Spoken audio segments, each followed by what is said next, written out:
Saudara, guna menjaga kelestarian lingkungan di Danau Laut Tadu, puluhan pemuda yang tergabung dalam gerakan peduli sosial Nagan Raya melakukan penanaman pohon.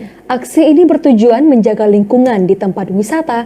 Ada puluhan bibit pohon jenis cemara ditanam di sekeliling Danau Laut Tadu.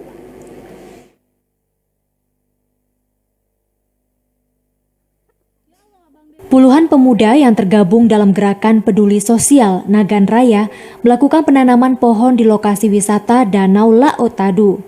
Aksi ini bertujuan untuk melestarikan lingkungan di sekitar tempat wisata dengan sedikitnya 40 bibit pohon cemara yang ditanam di sekeliling Danau Laut Tadu.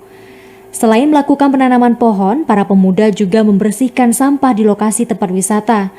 Hal ini dilakukan untuk menjaga kebersihan tempat wisata, mengingat saat ini Danau Laut Tadu merupakan objek wisata unggulan di Kabupaten Nagan Raya yang tengah giat dipromosikan sebagai wisata halal. Sementara itu, Koordinator Aksi Rahmat Syukur mengatakan aksi ini bertujuan menjaga lingkungan dari kerusakan, mengingat saat ini banyak penebangan pohon dilakukan untuk membuka tempat wisata, sehingga perlunya dilakukan penanaman kembali. Kader-kader anggota DPS mempedulikan danau, yaitu baik dengan sampahnya dan lingkungannya, lingkungan sekitar, dan kita menanam pohon cemara di sekitar danau untuk lingkungannya. Berapa batang yang ditanam? Insya Allah tanam lebih daripada 30 pohon yang kita tanam di sekitaran danau.